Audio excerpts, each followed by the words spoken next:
هەموو شارێکی ئەم جیهانە تایبەتمەندی خۆی هەیە، لەگەڵ شارێکی دیکەی جیهاندا لە زۆرێک ڕووەکانەوە جیاوازی هەیە، بە شێوەیەک کە لە ڕووی گوزەرانەوە هەندێک شار بە باشترین و هەندێکی دیکەش بە خراپترین دەستنیشان کراون.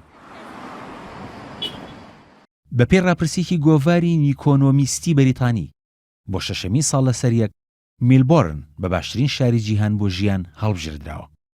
لە بەرامبەریشدا شاری دیمەشقی پایتەختی سووریا بە خراپترین شار دیاری کراوە.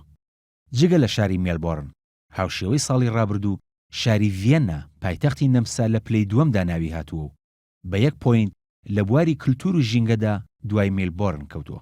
هەردوو شاری ڤانگۆڤەر و تۆرنتۆش لە کەنەدا لە پلەی سێهەم و چوارەمدا هاتوون و گۆڕانکاری ئەوتۆ لە شێوازی ژیانتیایەندا ڕوویان نەداوە.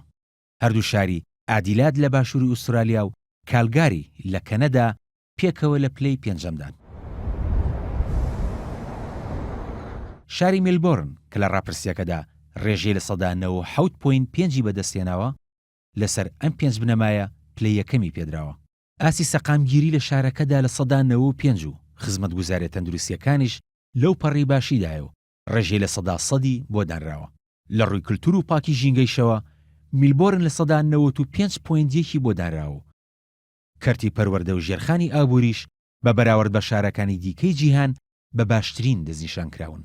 ڕۆبەرت دوێڵ سەرۆکی شارەوانی میلبۆرن دەڵێت بەدەستهێنانی ئەو نازناوە بۆ شەشەمین ساڵ لەسەر یەک مای شانازیە بۆ شارەکەیان. وتیشی لە پێناو ئەوەی سەر لە نوێ ئەو نازناوە بەدەست بهێننەوە پلانی بەردەوامیان هەبووە و سیاسەتی دروستیان بۆ گەشەپێدانی ئاسی ژیان گرتوبووە بەر. لە بەرامبەر سەرکەوتنە بەردەوامەکانی میلبۆرن لە ڕاپرسیەکەی ئەم ساڵدا شاری سیدنی لە ئوسترالیا بە بەراورد بە ساڵی ڕابردوو لە پلەی 7ەمەوە بۆ پلەی 11ەم دابەزیوە. یەکێک لەو شارانش کە لە ڕاپرسیەکەی گۆڤاری نیکۆنۆمیستی بەریتانی لە ڕووی گوزەرانەوە زۆرترین دابەزینی بەخۆوە بینیوە شاری کیێڤی پایتەختی ئۆکرانیایە کە بەهۆی ناجێگیری باری ئاسایش و جەنگی لەگەڵ رووسیادا بۆ پلەی 131 دابەزیوە. شارەکانی پاریس لە سەدا 3.7 و دیترویت لە ویلایەتی میشیگانی ئەمریکا لە سەدا 5.7 و مۆسکۆش لە سەدا 5.6 پاشەکشەیان کردووە.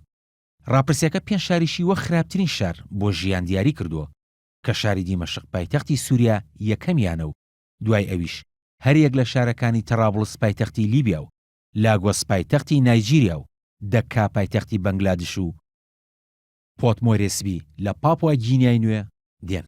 ئەگەرچیش هەندێک شاری وەک بەغدای پایتەختی عێراق و کابوڵ پایتەختی ئەفغانستان لە شارە مەترسیدارەکانی جیهانن، بەڵام ناویان نەخراوەتە لیستی شارەکانەوە.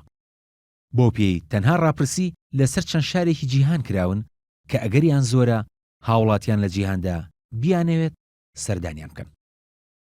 کاروان شێخ موحسین، NRT.